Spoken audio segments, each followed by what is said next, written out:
Everyone, welcome back to Earthbound. Couldn't take it anymore. Had to get rid of all that fuzzy hair and that fuzzy beard. Papa Santa's gone back to the North Pole for a while. Today, it's Thursday night and we're sitting there, we're going to sharpen some chains and for my chainsaw so that we can go cut some more wood. This right here is a chain for my 18-inch bar chainsaw, and I've got that one, and I've got a 25-inch one that I use. So I'm gonna try to give you a good view of what I'm doing here. What we're gonna do is we're going. Yeah, I'm old. I need my cheaters. So what we're gonna do here. Oops, sorry about that. Not very graceful at this. What we're gonna do is we're gonna sharpen the chain, which is this tooth right here, okay? And then after that, I'm gonna come back in with what's called a rake gauge, okay? Now that rake gauge is these right here. That sets the depth of the cutting tooth, okay? So what you do is you put this on here, you put that up against the cutting tooth, and if that little tab right there is high and it goes above this plate right here, it needs to be filed down, because what happens is that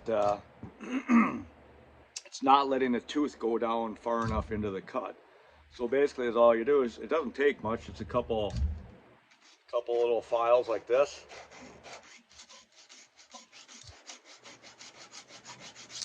And then you can feel that it's not cutting anymore. And then that right there is nice and flush with this gauge here. So that's what that do is it's taking this tooth, it's just trimming it down a little bit so that the cutting tooth has more cut, so it can grip and throw some bigger chips. So right now we're just sharpening this chain. And as what I do is I usually I've already marked it. Or I don't think I did on this one. I did not. I am just starting on this chain, I believe.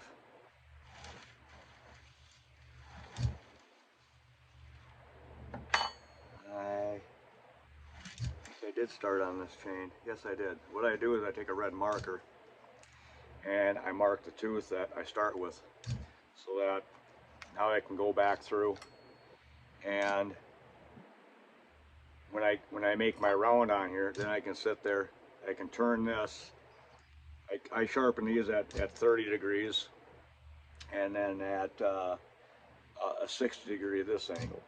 So I'll go through, I'm going to find out where I left off here. I'll be able to tell. I do enough of these. I did them at my business, my small engine business that I have recently retired from, and we have one right here. So gotta go back one more. This one right here. So I'll show you what I'm doing. I pick one of these sharpeners up just about anywhere, probably about 100, 120 bucks or something like that. But it makes the job go a little faster.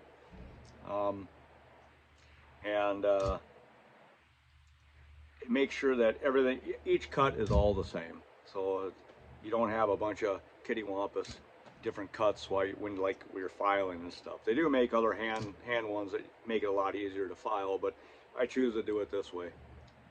You know, I'm getting older, and my hand and my arms aren't what they used to be. So we're gonna go ahead and we're gonna sharpen a few chains here. Teeth.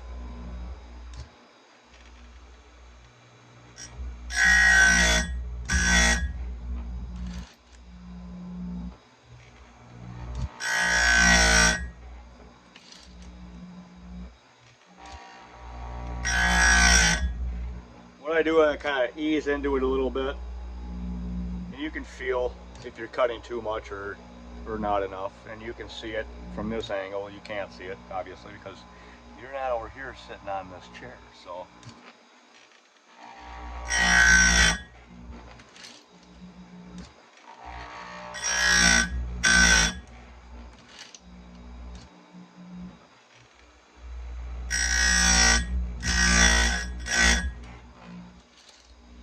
times I hit it a couple of times because this chain was sharpened before and the wheel kind of wore out, so I put a new wheel on so that I'm getting the correct amount of material being moved out of there.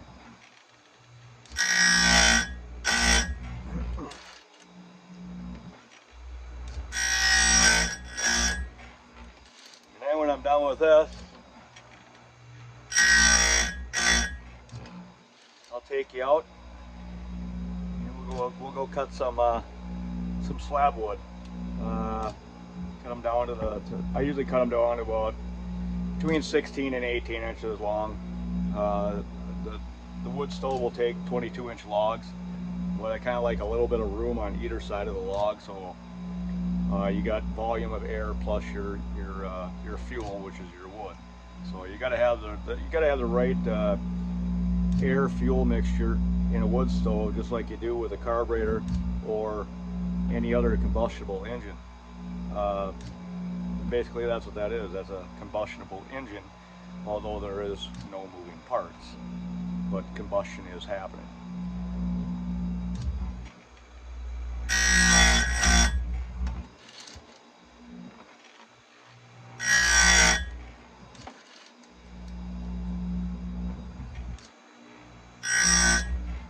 And of course I already started on this chain before I started video, and so now what I'm going to do is I'm going to sit and I'm going to take that depth gauge, and I'm going to go through all these rakers and make sure they're the right size so that this chain goes to the right depth as it's cutting.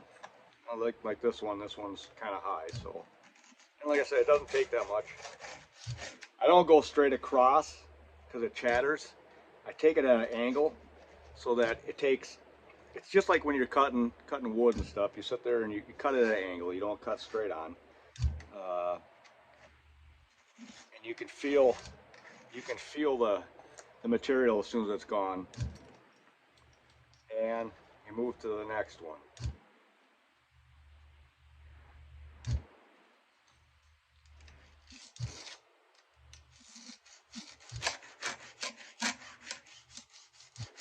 Kind of hear the difference when all of a sudden it's nice and level.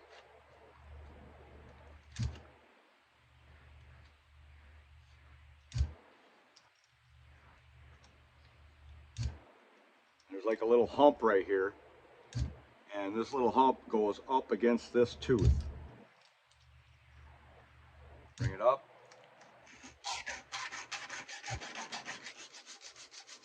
And you feel that you taking that down.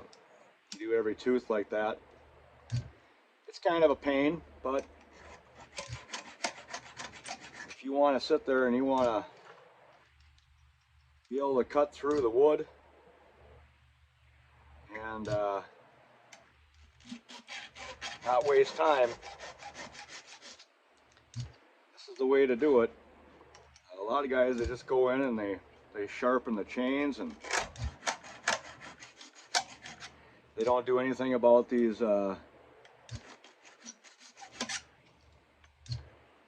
rakers. And the rakers they're there for a reason. If you didn't have the rakers in there, if you took them down too far, the saw would basically probably just bog down because it's trying to cut more than it can handle. It's kind of a tedious little job, especially when you got, I don't know, 8 or 10 of these to do. But it's well worth it. I know a lot of places, sometimes they charge anywhere from $5 to $10 per chain to do this. At my shop, I was only charging $5 to do it. 10 if I had to take it off the saw. And as you can see, I lock it in so the chain doesn't move on me.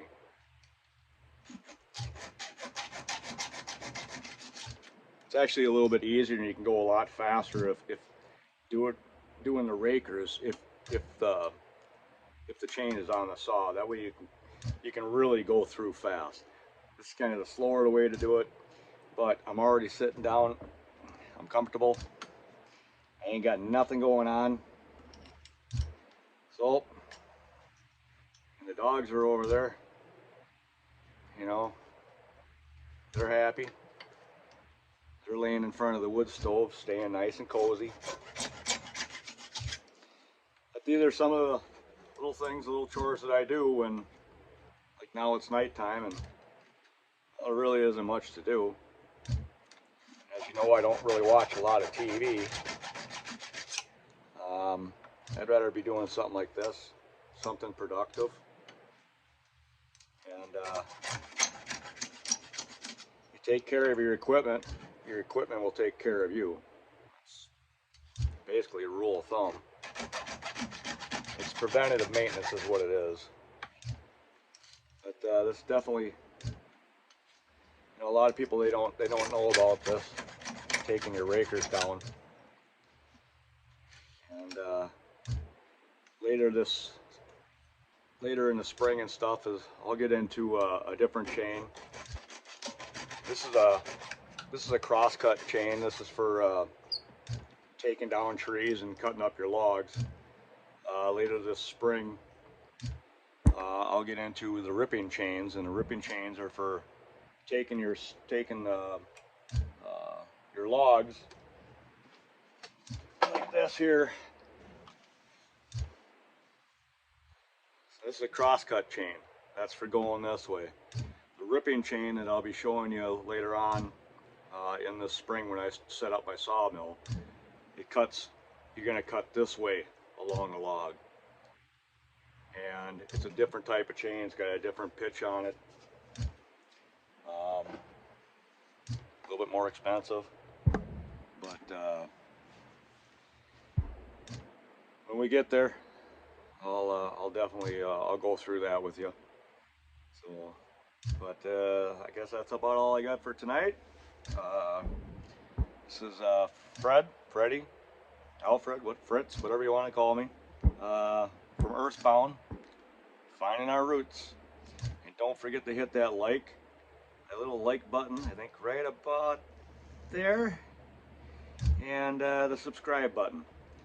And because if you like the video, then I know that I'm doing a decent job, and I'll put out more content like this. So like and subscribe, and we'll see you in the next video. Peace.